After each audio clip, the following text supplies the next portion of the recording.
Hello everyone, welcome back to our channel navigate institute. This is Nikhil Latoria. और आज की video के अंदर हम बात करने वाले हैं एमपी सब इंजीनियर 2025 के बारे में। ठीक है, तो जैसा कि आप सभी को पता है कि एमपी ईएसबी के द्वारा अपना एग्जाम कैलेंडर 2025 में रिलीज कर दिया गया है। और जो हमारी सब इंजीनियर एग्जाम है, यह एग्जाम हमारी नवंबर 2025 में होने वाली है। आज की वीडियो के अंदर हम डिटेल में डिस्कस करेंगे कि एमपी सब इंजीनियर एग्जाम के अंदर एग्जाम पैटर्न हमारा क्या रहता है। ठीक है, इस जॉब में हमारा क्या ग्रेड पे रहने वाला है और क्या सिलेबस रहने वाला है, जिससे हम इस एग्जाम को क्रैक कर सके। आज अपन डिटेल में डिस्कस करने वाले हैं। सबसे पहले अपन बात करते हैं कैलेंडर की। तो कैलेंडर आपके सामने यहाँ पे ओपन है, जो एमपी ईएसबी के द्वारा आपका रिलीज किया गया है। ठीक है, सबसे पहले यहाँ पे बात करें तो आप देख सकते हो समूह 3 उपयंत्री जो आपकी परीक्षा है वो आपकी नवंबर 2025 में कंडक्ट की जाएगी। ठीक है, और यहाँ पे भी अनुमानित जो पद हैं वो इन्होंने मेंशन किए हैं 150। ठीक है, अब आपके मन में बहुत सारे क्वेश्चन यहाँ पे आ जाएंगे। जैसे ही मैं यहाँ पे 150 लिख रहा हूं तो आपके मन में ये है कि सिर्फ 150 पदों पर ही परीक्षा होगी। तो इन्होंने देखो भाई मेंशन किया हुआ है कि ये अनुमानित पद है। अभी मार्च के टाइम पे क्या होगा कि बहुत सारे रिटायरमेंट भी यहाँ पर होंगे डिपार्टमेंट की, और जो वैकेंसी है वो आपके ईएसबी बोर्ड के पास जाएंगी और इन पदों की संख्या को इंक्रीज कर दिया जाएगा। क्लियर? अभी एग्जाम में काफी टाइम है। आप एक चीज समझना, अपने माइंड में क्लियर रखना, हमारी जो परीक्षा होने वाली है वो नवंबर 2025 में परीक्षा होने वाली है। और इस परीक्षा में लगभग अगर आप देखोगे यहाँ पर तो 10 महीने का समय है। ठीक है, अभी अनुमानित जो पद इनके पास आए हैं वो 150 पद इनके पास आ चुके हैं। और 10 महीने में और भी पद यहाँ पर जाएंगे। तो आप बिल्कुल भी माइंड में ऐसा मत सोचें कि 150 पदों पर ही परीक्षा हो जाएगी। यहाँ पर पदों की संख्या बढ़ाई जाएगी, क्योंकि अभी के मार्च के आसपास रिटायरमेंट्स आपको बहुत सारे देखने को मिलेंगे। तो और भी डिपार्टमेंटल जो वैकेंसी है वो आपके एमपीईएसबी बोर्ड पर भेजी जाएंगी और इस परीक्षा के अंदर पदों की संख्या भी बढ़ेगी। अपन आगे बात करें तो हम बात करते हैं यहाँ पे एग्जाम पैटर्न की, कि जो हमारी सब इंजीनियर परीक्षा है या उप यंत्रित परीक्षा है, इसका एग्जाम पैटर्न जो है वो एग्जाम पैटर्न कैसा रहता है। ठीक है, एग्जाम पैटर्न की बात की जाए तो सब इंजीनियर का जो एग्जाम पैटर्न होता है, इसकी जो सिलेक्शन प्रोसेस होती है, इसके अंदर दो स्टेप्स आपकी होती है। पहला तो आपका होता है रिटर्न एग्जाम। ठीक है, आपका रिटर्न एग्जाम होगा। और उसके बाद अगर मैं बात करूं तो सीधा आपका डॉक्यूमेंट वेरिफिकेशन आपकी प्रोसेस होती है। मतलब 2 स्टेप्स के अंदर ये आपकी भर्ती परीक्षा कंडक्ट होती है। रिटर्न एग्जाम की अगर मैं बात करूं तो रिटर्न एग्जाम के अंदर से टोटल 200 क्वेश्चंस पूछे जाते हैं। और ये जो 200 क्वेश्चंस आपके हैं, इनका जो फॉर्म होता है एमसीक्यू फॉर्म आपका होता है। और ये जो परीक्षा आपकी है, रिटर्न एग्जाम जो आपका है, यह आपका कंप्यूटर बेस्ड टेस्ट होता है। ठीक है, ऑनलाइन एग्जाम आपकी होने वाली है, जिसके अंदर 200 एमसीक्यू क्वेश्चंस आपसे पूछे जाते हैं। नेक्स्ट 200 क्वेश्चन जो रहेंगे वो कितने मार्क्स के होंगे? 200 मार्क्स के आपके ये 200 क्वेश्चंस रहने वाले हैं। मतलब एक क्वेश्चन जो आपका होगा वो कितने नंबर का होगा? 1 नंबर का आपका यहाँ पर होगा। ठीक है, हर एक करेक्ट आंसर पर आपको कितने नंबर मिलेंगे? 1 नंबर मिलेगा, जैसा कि मैंने अभी आपको बताया है। ठीक है, मैंने अभी आपको क्या बताया कि एक क्वेश्चन जो होगा वो 1 नंबर का आपका होगा, इसलिए 200 क्वेश्चन जो हमारे हैं वो 200 नंबर के होने वाले हैं। ठीक है, यहाँ पर नेगेटिव मार्किंग की बात की जाए तो इस परीक्षा के अंदर किसी भी प्रकार की नेगेटिव मार्किंग नहीं होती है। ठीक है, किसी भी प्रकार की नेगेटिव मार्किंग नहीं होती है। ठीक है, नेक्स्ट अगर मैं बात करूं तो आपको टोटल ये 200 क्वेश्चंस को सॉल्व करने के लिए 180 मिनट्स या फिर मैं बोलूं कि 3 घंटे का समय आपको दिया जाता है। ठीक है, तो एग्जाम पैटर्न अगर यहाँ पे देखोगे आप तो क्या बोला मैंने कि रिटर्न एग्जाम हो रही है और डॉक्यूमेंट वेरिफिकेशन प्रोसेस हो रही है। रिटर्न एग्जाम के अंदर 200 क्वेश्चन है, 200 मार्क्स आपके हैं और 1 नंबर का एक क्वेश्चन आपका है, इसलिए 200 नंबर का आपका पेपर है। नेगेटिव मार्किंग इस परीक्षा के अंदर नहीं होती है। और 180 मिनट मतलब कि 3 घंटे का आपको समय दिया जाता है इस परीक्षा में, जो 200 क्वेश्चन दिए गए हैं इनको हल करने के लिए। नेक्स्ट यहाँ पे अगर बात करूं तो जो 200 क्वेश्चन आपके हैं उनको दो पार्ट में डिवाइड किया गया है। अगर पार्ट ए की बात की जाए तो पार्ट ए जो आपका होता है इसके अंदर आपसे कंप्लीट नॉन टेक्निकल पार्ट पूछा जाए। क्या पूछा जाता है? नॉन टेक्निकल पार्ट पूछा जाता है। अब नॉन टेक्निकल पार्ट की बात की जाए तो नॉन टेक्निकल पार्ट से आपके टोटल 100 क्वेश्चंस होते हैं जो कि 100 मार्क्स के होते हैं। ठीक है, क्योंकि एक क्वेश्चन जो हमारा है 1 नंबर का है। इसके अंदर आपको जनरल रीजनिंग एबिलिटी पूछा जाएगा, जनरल हिंदी आपसे पूछा जाएगा, जनरल साइंस आपसे पूछा जाएगा, जनरल इंग्लिश पूछा जाएगा, कंप्यूटर नॉलेज आपसे पूछा जाएगा और जनरल मैथ्स आपसे पूछा जाएगा। मतलब ये आपके जो सब्जेक्ट्स यहाँ पे लिखे हुए हैं ये सब्जेक्ट्स आपसे यहाँ पर पूछे जाएंगे। जनरल रीजनिंग हो गया, हिंदी हो गया, साइंस हो गया, इंग्लिश हो गया, ठीक है, और कंप्यूटर आपका हो गया और मैथ्स आपका हो गया। ठीक है, तो ये सब्जेक्ट्स जो आपके हैं ये सारे सब्जेक्ट्स आपसे पूछे यहाँ पर जाएंगे। ठीक है, आई बात समझ में यहाँ पर? हाँ, ठीक है। अच्छा, यहाँ पे एक और चीज अगर मैं आपसे बोलूं तो एक चीज मिसिंग जो है वो है आपका एमपी का जीके। ठीक है, एमपी का जीके, तो एमपी जीके भी आपसे पूछा जाएगा। मतलब ये 100 क्वेश्चन जो आपके हैं वो इन 7 सब्जेक्ट से यहाँ पर पूछे जाएंगे। ठीक है, आई आपके कितने 7 सब्जेक्ट हैं, 7 सब्जेक्ट से आपके यहाँ पर 100 क्वेश्चन पूछे जाएंगे। मतलब लगभग अगर मैं बात करूं ना तो एक सब्जेक्ट जो आपका होता है एवरेजन अगर आप देखोगे ना तो 14 क्वेश्चन टू 15 क्वेश्चन यहाँ पर आपके एक सब्जेक्ट से लगभग बनते हैं। ठीक है, तो 100 क्वेश्चंस जो रहेंगे वो आपके नॉन टेक्निकल पार्ट कवर करने वाला है और नॉन टेक्निकल पार्ट के अंदर आपसे ये सब्जेक्ट्स पूछे जाएंगे, 7 सब्जेक्ट्स जो आपके हैं वो पूछे जाएंगे। नेक्स्ट अगर मैं बात करूं तो नेक्स्ट जो पार्ट बी होता है, इस पार्ट बी की बात की जाए तो ये सब्जेक्ट रिलेटेड टॉपिक्स यहां पर पूछा जाता है। जैसे सब्जेक्ट रिलेटेड की बात करें, इंजीनियरिंग स्ट्रीम्स अगर आपकी सिविल है तो सारे के सारे जो 100 क्वेश्चंस आपके हैं वो सिविल से पूछे जाएंगे।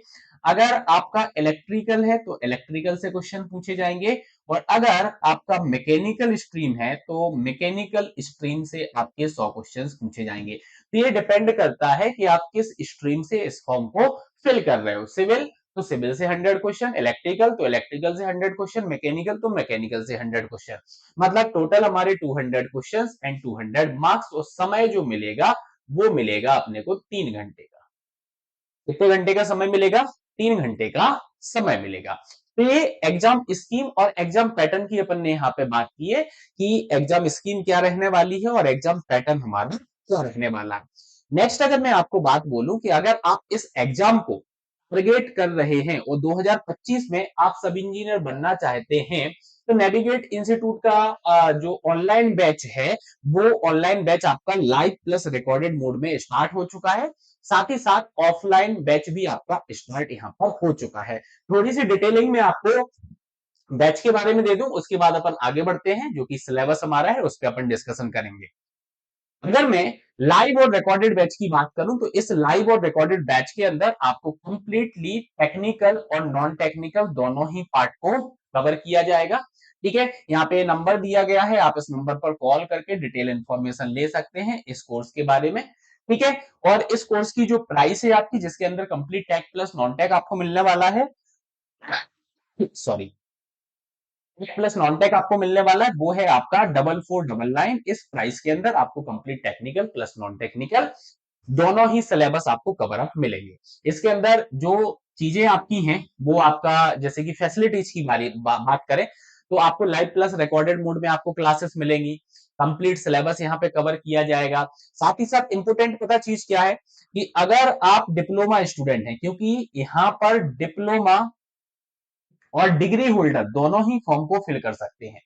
तो मोस्ट ऑफ द जो डिप्लोमा कैंडिडेट होते हैं ये अपनी डिग्री को हिंदी में कंप्लीट करते हैं। तो ये टेक्निकल जो होता है ना उस टेक्निकल को भी क्या करते हैं हिंदी के अंदर कवर अप करते हैं। ठीक है, तो यहाँ पे जो कंटेंट आपको मिलेगा, कंटेंट का जो पीडीएफ रहेगा इस कोर्स के अंदर वो आपको डिप्लोमा स्टूडेंट्स के लिए आपको हिंदी में भी अवेलेबल रहेगा। ठीक है, हिंदी में आपको सब्जेक्ट नोट्स आपको दिए जाएंगे। ठीक है, तो ये प्लस पॉइंट है आपको इस कोर्स का कि हिंदी में भी आपको कंटेंट अवेलेबल है, इसलिए आपको इजी लगेगा।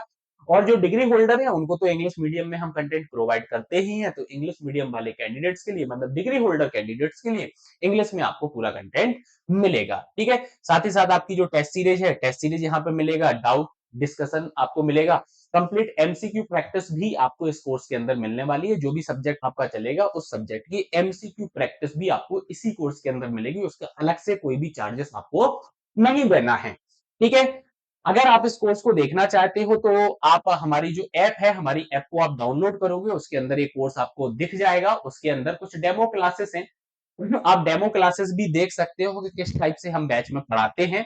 ठीक है, और अगर आपको डेमो क्लासेस अच्छी लगती हैं तो हमारी जो लाइव क्लासेस चल रही हैं उसके लिए आप कोर्स को परचेज कर सकते हो। ठीक है, इस टाइप से आपको टेक्निकल सब्जेक्ट्स का पूरा एक फोल्डर उसके अंदर मिल जाएगा और ऐसा नॉन टेक्निकल सब्जेक्ट का आपको फोल्डर मिल जाएगा। इसके अंदर आपका कंप्लीट सिलेबस कराया जाएगा, मतलब कि टेक प्लस नॉन टेक दोनों ही सिलेबस, मतलब दोनों ही पार्ट को हम कवर अप कराएंगे।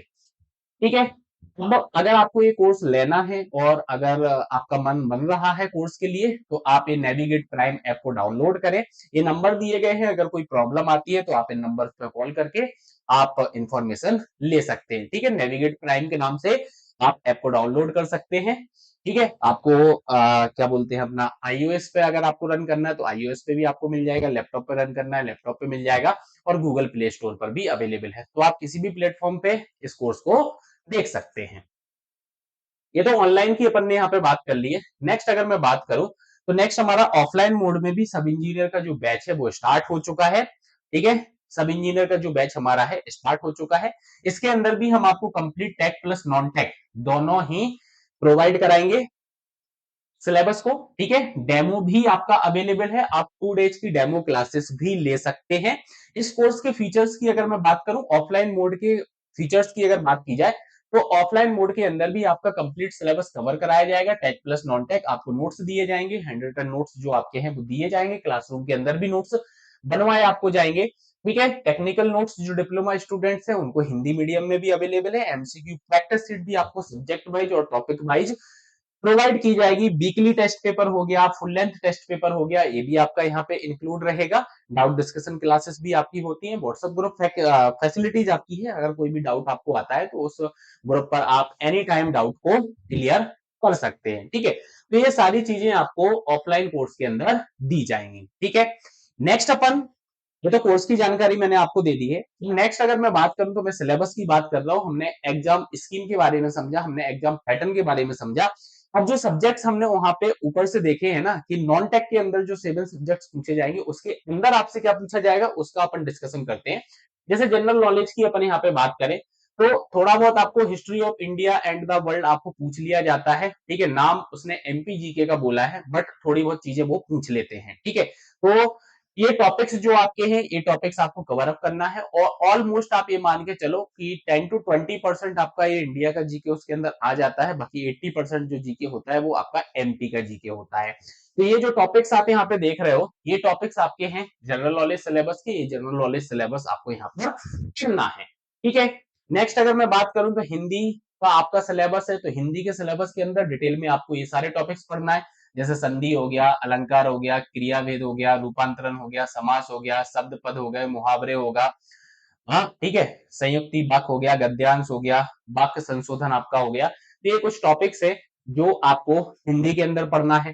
ठीक है, नेक्स्ट अगर मैं बात करूं तो जनरल इंग्लिश का जो सिलेबस आपका होगा, जनरल इंग्लिश के सिलेबस के टॉपिक्स ये लिखे हुए हैं, जैसे ग्रामर, एरर डिटेक्शन, वोकेबल, सिनोनिम्स हो गया आपका। ठीक है, और फिल इन द ब्लैंक्स आपका हो गया, क्लोज टेस्ट आपका हो गया, वन वर्ड आपका सब्स्टिट्यूशंस हो गया। ठीक है, तो ये सारे टॉपिक्स जो हैं ये आपको जनरल इंग्लिश के अंदर पढ़ना है। इसकी जो पीडीएफ है ना सिलेबस की, मैं आपको अभी टेलीग्राम पे शेयर कर दूंगा, आप वहां से ले सकते हो सिलेबस की, क्योंकि पीईबी की अगर आप साइट देखोगे ना तो ये सिलेबस को आपको डिस्क्राइब नहीं करते हैं, सिर्फ सब्जेक्ट का नाम लिख देते हैं कि भाई हमें ये सब्जेक्ट पूछने वाले हैं। ठीक है, तो ये आपको कुछ टॉपिक्स मैंने बताए हैं जो आपके इन सब्जेक्ट्स के अंदर पूछे जाते हैं। ठीक है, जनरल मैथमेटिक्स की बात की जाएगी तो मैथमेटिक्स के अंदर आपको ये टॉपिक्स यहाँ पे सारे कवर अप करना है। ठीक है, हो सकता है एक आदि आपका टॉपिक यहाँ पे मिसिंग हो गया हो लिखने में, बट सिलेबस के अंदर जो आपका कोर्स है उसके अंदर आपका कंप्लीट ये जो सिलेबस आपका है ये कंप्लीट कराया जाएगा। ठीक है, तो नंबर सिस्टम जैसे है, एवरेज आपका हो गया, सिंप्लीफिकेशन हो गया, परसेंटेज हो गया, टाइम एंड वर्क आपका हो गया, डेसिमल एंड फ्रैक्शन आपका हो गया, एज बेस्ड प्रॉब्लम आपका हो गया, रेशियो एंड प्रोपोर्शन आपका हो गया, प्रॉफिट एंड लॉस आपका हो गया, टाइम स्पीड एंड डिस्टेंस आपका हो गया, HCF, LCM, simple and compound interest, partnership, mixture and allegation, data sufficiency, trigonometry and basic algebra. ये टॉपिक्स हैं जो आपसे मैथमेटिक्स के अंदर पूछे जाएंगे। नेक्स्ट रीजनिंग के अंदर आप देखोगे तो रीजनिंग के टॉपिक्स हैं coding, decoding, series, blood relation, seating arrangement, decision making, data sufficiency, inequality, ranking and order, arithmetic reasoning, calendar and clock और नॉन वर्बल रीजनिंग जो आपकी है। तो ये टॉपिक्स आपके जो रहेंगे वो आपके रीजनिंग से पूछे जाएंगे। नेक्स्ट जनरल साइंस जो आपका होता है, जनरल साइंस के अंदर आपसे फिजिक्स पूछा जाएगा, केमिस्ट्री पूछा जाएगा, बायोलॉजी आपसे पूछा जाएगा। ठीक है, जो भी आपकी डिस्कवरीज हुई है या इन्वेंशंस हुए हैं या टेक्नोलॉजीज के बारे में बात की जाए तो ये आपका जनरल साइंस के अंदर आपका पूछा जाएगा। जनरल साइंस में आपको ये टॉपिक्स प्रिपेयर करने हैं। ठीक है, कंप्यूटर नॉलेज की बात की जाए तो कंप्यूटर नॉलेज की आप ये बेसिक्स यहाँ पे देखो, सारी चीजें जनरल हैं, सामान्य कंप्यूटर ही पूछा जाएगा, कोई एडवांस आपसे कंप्यूटर नहीं पूछा जाएगा, ना ही एडवांस साइंस पूछी जाएगी। टू 10th स्टैंडर्ड याद रखना है आपको, अप टू 10th स्टैंडर्ड ही आपसे ये सारी चीजें पूछी जाएंगी, जैसे एमएस वर्ड हो गया, एमएस ऑफिस हो गया, power point, excel, window, internet network, operating system, computer software, hardware, basic concept जो कंप्यूटर से रिलेटेड है। तो ये टॉपिक्स आपके कंप्यूटर के अंदर पूछे जाएंगे। ठीक है, नेक्स्ट अगर मैं बात करूं तो नेक्स्ट हमारा टेक्निकल सब्जेक्ट आता है। टेक्निकल में सिविल इंजीनियरिंग के अंदर क्या क्या क्वेश्चन आते हैं। अब अगर मैं इसको थोड़ा सा कंपेयर कर दूं कि एमपीपीएससी असिस्टेंट इंजीनियर जो आपका होता है उसके अंदर आपसे टोटल 10 सब्जेक्ट्स पूछे जाते हैं, बट यहाँ पे 14 to 15 सब्जेक्ट्स आपके होते हैं, एडिशनल 4 से 5 सब्जेक्ट आपसे और पूछ लिए जाते हैं।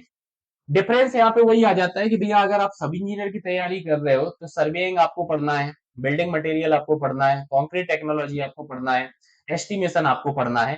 ठीक है, ये आपको एक्स्ट्रा में आपको ये जो सब्जेक्ट्स होते हैं ना, ये सब्जेक्ट्स आपको एक्स्ट्रा में पढ़ने पड़ते हैं। बाकी तो जो आपका है कि soil mechanics, fluid mechanics, reinforced cement concrete, steel structure, CPM आपका हो गया, थ्योरी ऑफ स्ट्रक्चर हो गया, स्ट्रेंथ ऑफ मटेरियल हो गया, इरिगेशन इंजीनियरिंग हो गया, इंजीनियरिंग हाइड्रोलॉजी हो गया, एनवायरमेंटल इंजीनियरिंग हो गया, ट्रांसपोर्टेशन इंजीनियरिंग हो गया। तो ये सब्जेक्ट तो आपको बाकी एज इट इज ही पढ़ने हैं। ठीक है, ये सब्जेक्ट तो आपको एज इट इज ही पढ़ने हैं। तो ये टेक्निकल सब्जेक्ट हो गए। अच्छा, ये जो सिलेबस अभी डिस्कस किया है ये अपन ने किया है सिविल इंजीनियरिंग स्ट्रीम के कैंडिडेट के लिए। ठीक है, सिविल इंजीनियरिंग स्ट्रीम कैंडिडेट के लिए। तो सिविल इंजीनियरिंग से अगर आप हैं और आप सब इंजीनियर की प्रिपरेशन कर रहे हैं तो भाई अपने को ये सिलेबस यहाँ पर करना है। ठीक है, चलो इतनी बात समझ में आई। नेक्स्ट अगर मैं आगे बोलूं तो हमारा जो सब इंजीनियर का एग्जाम होता है इसके अंदर एज लिमिट क्या होती है। तो एज लिमिट आपको पता है, एमपी गवर्नमेंट के अंदर अगर आप मध्य प्रदेश के अंदर रह रहे हैं, ठीक है, परमानेंट रेसिडेंस है आपका, तो आपका जो एज यहाँ पे लिमिट है ना 18 to 40 ईयर्स आपकी एज लिमिट है। ठीक है, एज लिमिट यहाँ पे क्या है 18 to 40 ईयर्स है। और अगर आप कैटेगरी से बिलोंग करते हैं तो कैटेगरी के अंदर आपको रिलैक्सेशन भी मिलता है। ठीक है, अगर आप अनरिजर्व्ड कैटेगरी में है तो 18 एंड 40 ईयर्स आपका रहेगा। और एससी एसटी एंड ओबीसी की अगर बात की जाए तो इसके अंदर आपको रिलैक्सेशन मिलेगा एज के अंदर। जो रिलैक्सेशन आपका है वो आप देख सकते हो, एससी एसटी के अंदर एक्सटेंशन बाय 5 इयर्स का आपको मिल जाएगा, ओबीसी में एक्सटेंशन बाय 5 ईयर मिल जाएगा, पीडब्ल्यू फीमेल्स और इनके लिए भी एक्सटेंशन 5 ईयर आपको देखने को यहाँ पर मिल जाएगा। ठीक है, तो ये एज रिलैक्सेशन आपको यहाँ पर देखने को मिल जाएगा। नेक्स्ट अगर मैं बात करूं तो एजुकेशनल क्वालिफिकेशन की अगर बात की जाए तो अगर आपने डिप्लोमा किया हुआ है, बहुत ज्यादा क्वेश्चन ये भी माइंड के अंदर रहता है कि सर इसके अंदर तो डिप्लोमा लिख के आता है, डिग्री वाले भर पाएंगे या नहीं भर पाएंगे, डिग्री वालों के लिए तो कुछ बोला ही नहीं है। तो डिग्री वाले भी इस फॉर्म को फिल कर सकते हैं। ठीक है, तो डिप्लोमा आपका मिनिमम क्वालिफिकेशन हो गया, मैक्सिमम क्वालिफिकेशन मतलब कि डिग्री भी आपका होगा, मतलब बीटेक वाले जो कैंडिडेट हैं वो भी फिल कर सकते हैं और एमटेक वाले जो कैंडिडेट हैं वो भी फिल कर सकते हैं। तो क्वालिफिकेशन की बात की जाए तो डिप्लोमा और डिग्री दोनों ही कैंडिडेट इस फॉर्म को फिल कर सकते हैं। ठीक है, नेक्स्ट अगर मैं बात करूं तो इस एग्जाम का ग्रेड पे क्या होता है, तो ग्रेड पे की अगर बात की जाए तो इसका ग्रेड पे होता है 3200 रुपए। क्लियर, सब इंजीनियर जो आपकी पोस्ट होती है ये ग्रुप 3 की पोस्ट है, एमपी गवर्नमेंट के अंदर ग्रुप 3 की आपकी पोस्ट है। और इस ग्रुप 3 की पोस्ट के लिए जो आपको ग्रेड पे मिलता है वो आपको 3200 रुपए मिलता है। ठीक है, मतलब यहाँ पे आप ये बोल सकते हो कि बेसिक सैलरी जो होती है वो बेसिक सैलरी आपकी 9,300 से 34,800 के बीच में आपकी होती है।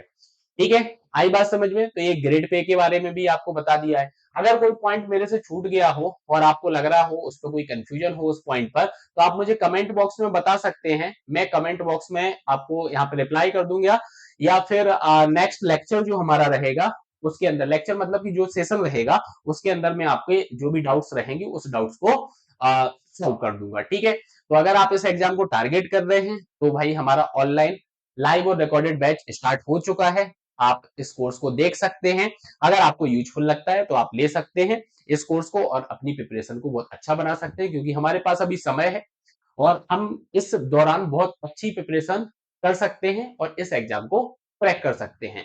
तो ऑनलाइन ऑफलाइन दोनों ही मोड में कोर्स अवेलेबल है। जो कोई भी इंटरेस्टेड है, नंबर आपको डिस्क्रिप्शन में मिल जाएगा, आप उस पर कॉल करके कोर्स की इंफॉर्मेशन ले सकते हैं। Thank you.